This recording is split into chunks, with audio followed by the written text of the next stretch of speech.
So you're sitting there playing with your son and you're noticing that even though you're very, very happy and all smiles and everything, your son is just not quite responding as you'd expect them to. They're not really expressing the same facial expressions. In fact, they're not really laughing or playing around with you that much at all. And you start to wonder, could my child have autism?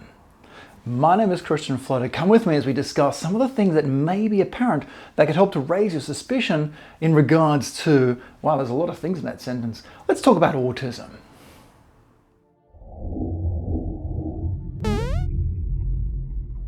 So just an important disclaimer with today's episode. We have to be very clear that we are not here to diagnose autism. We're here to help you identify factors or particular signs and behaviors that your child may have autism. The diagnosis comes from your pediatrician or childhood developmental psychologist. But what we need to do is to be able to identify when that child is at risk or showing signs or behaviors that may suggest that. This is what we're looking out for today. Enjoy the episode. So just how prevalent is autism? Well, the WHO lists it as around 0.76% of the global population. However, this is only taking into account of around 16% of the world's children. And when we've got around 7.5 billion people in the world, that still ends up being quite a substantial number. What's more impressive is actually the rate at which autism is being diagnosed. In the year 2000 to 2002, in the USA, the prevalence of autism doubled. And it did it again in the years 2010 to 2012. So we're seeing an increasing rate of the diagnosis of autism occurring.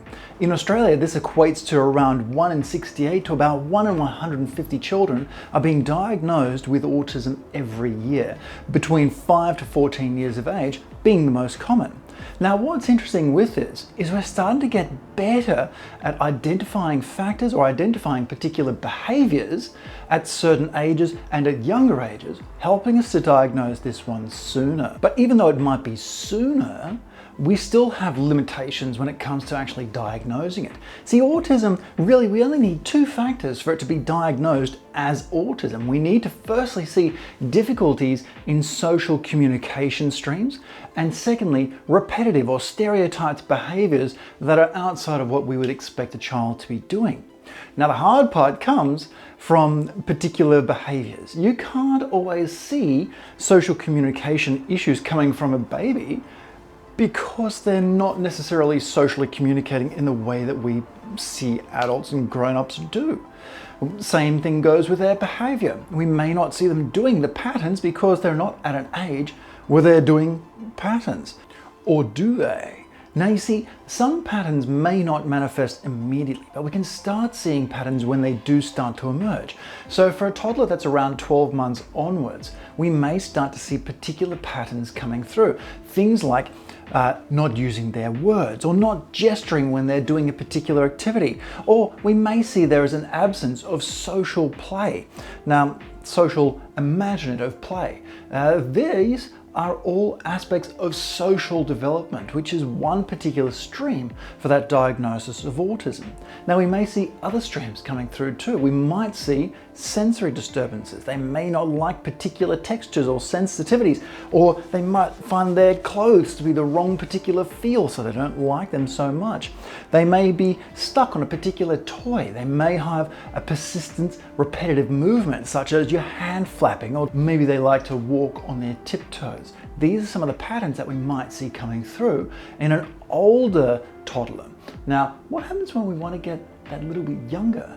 Now, this is where it becomes trickier. It becomes trickier because a lot of the tools that we can utilize tend to be focused between like that 16 to 24 month of age. So we've got the infant toddler checklist and your MCHAT, the revised follow-up version that are very, very good at helping us to identify at 18 to 24. But when we're looking at under 12 months of age, we are now starting to become dependent on what a parent tells us. So this actually starts to raise our suspicion when they're saying things like, I've got a very floppy baby.